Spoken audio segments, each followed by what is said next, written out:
Good morning. Let us read from Genesis 32, beginning from verse 24 onwards. Then Jacob was left alone, and a man wrestled with him until daybreak. When the man saw that he had not prevailed against him, he touched the socket of Jacob's hip, and the socket of Jacob's hip was dislocated while he wrestled with him. Then he said, "Let me go, for the dawn is breaking." But he said, "I will not let you go unless you bless me." So he said to him, "What is your name?" And he said, "Jacob." Then he said, "Your name shall no longer be Jacob, but Israel, for you have contended with God and with men and have prevailed." And Jacob asked him and said, "Please tell me your name." But he said, "What is it that you ask my name?" And he blessed him there. So Jacob named the place Peniel, for he said, "I have seen God face to face, yet my life has been spared." Now the sun rose upon him just as he crossed over Peniel, and he was limping on his hip. Therefore, to this day, the sons of Israel do not eat the tendon of the hip, which is on the socket of the hip, because he touched the socket of Jacob's hip in the tendon of the hip. One more portion from the book of Hosea, chapter 12, verse 3 and 4. In the womb, he took his brother by the heel, and in his mature strength, he contended with God. Yes, he wrestled with the angel and prevailed. He wept and implored his favor. You see, Jacob living from Laban's house into the open, that he could now come into his father's house. But first, he had to cross his brother Esau. If you read through this chapter, you will see the fleshly side of Jacob, where he is still trying to use his craftiness and street smartness in order to win the situation. There is a real fear that gripped him. Even though he had the promises, and God had met him and promised him and spoke to him, God was the one who told him to go to his father's house. Yet, fear gripped him. I had mentioned that fear was one of the ingredients that dampers the faith, the other two being doubt and worry. In this case, he's so afraid, and he is pleading with God. This chapter gives the first instance of Jacob truly praying. Look at that prayer. He says, "God of my father Abraham and God of my father Isaac, Lord, who said to me, 'Return to your country and to your relatives, and I will make you prosper.' I am unworthy of all the favor, of all the faithfulness which you have shown to your servant. For with only my staff I crossed the Jordan. Now I have become two companies. Save me, please, from the land of my brother, from the hand of my brother, and from the hand of Esau. For I fear him, that he will come and attack me and the mothers with the children. For you said, 'I will assuredly make you prosper and make your descendants as the sand of the sea, which is too great to be counted.'" Now, if you notice this prayer, he is first of all admitting his unworthiness. And then he is telling God that he fears that his brother will come and destroy him. He is asking God to save him. My friends, before we could have an encounter with God, before we can meet God, we must address our fears.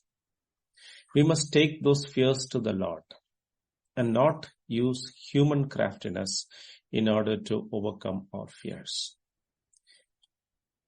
It is true that Esau coming with 400 armed people, possibly, he cannot stand a chance. If they come to destroy him, no amount of craftiness and no amount of his strength can prevent that. He has to throw himself completely at the hands of God. He knew that. Yet, that fleshly desire to somehow try to escape was there. My friends, we need to burn our bridges before we come to the Lord. We come to the Lord and say, Lord, I'm nothing without you. Jesus did not say that you can only do few things without my help. He said, without me, you can do nothing. And then in this chapter, we see after he has crossed all his people, his wives and children, he was left alone. That's a good place to be. That's a good place to be so that God could meet us away from our friends, away from our families, away from our dear ones. Now we can face God alone. If each one of us have to come to this place where we meet God one-on-one. And in this encounter, as we read, a man is wrestling with him. Now God is coming, I believe, in human form here to directly wrestle with God. Now this is one of its kind. Rarely do we see that God coming in human form wrestling with a man, but he had to do that in order to break him. God may use any means to bring us to that place where we will recognize that I am nothing. I am helpless. I cannot do anything. And here we learn some important lessons. We should allow God to break us if necessary. Break our pride. I don't know what we have as part of the flesh. Maybe our selfish ambition. Maybe our boasting. I don't know. Each one of us have our own challenges. God has to break us in that very area where we think we are strong. But in this story, we see that angel touching the thigh and dislocating it. And Jacob is in considerable pain. I was once dislocated and I know how much of pain it incurs. So there's a considerable pain that he is in at this time. But he did not despair. He did not let him go. Now he can't wrestle anymore. But one thing he could do, he could cling on to him. My friends, this is what I call a holy desperation. He can't wrestle with his strength, but he can do one thing, cling. I will not let you go. In the Bible, we see this kind of holy desperation in people. We see in the New Testament, there was a Syrophoenician woman who was ignored by the Lord, but she continued on. She clung on to him and she said, even the dogs eat from the crumbs that falls from the table. And what was the result? She said, let it happen to you as you asked. It's given to her. We see this kind of clinging, and then God met their needs. Here, Jacob is being blessed.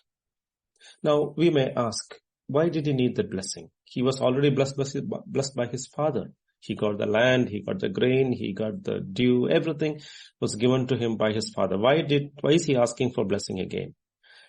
He knew that those blessings were received by deceit and by craftiness, by cunningness. My friends, if you want to be truly blessed, you need to be blessed by God. He knew that. What we got by craftiness and by cunningness, those things will not be stable unless it has been ratified and given by God himself to you. For that, you need to stay away from your fears. You need to be alone. You should let God to break you completely. And God is asking, before he is blessing, God is asking an important question. What is your name? Didn't God know his name? Of course, yes. And why is he asking?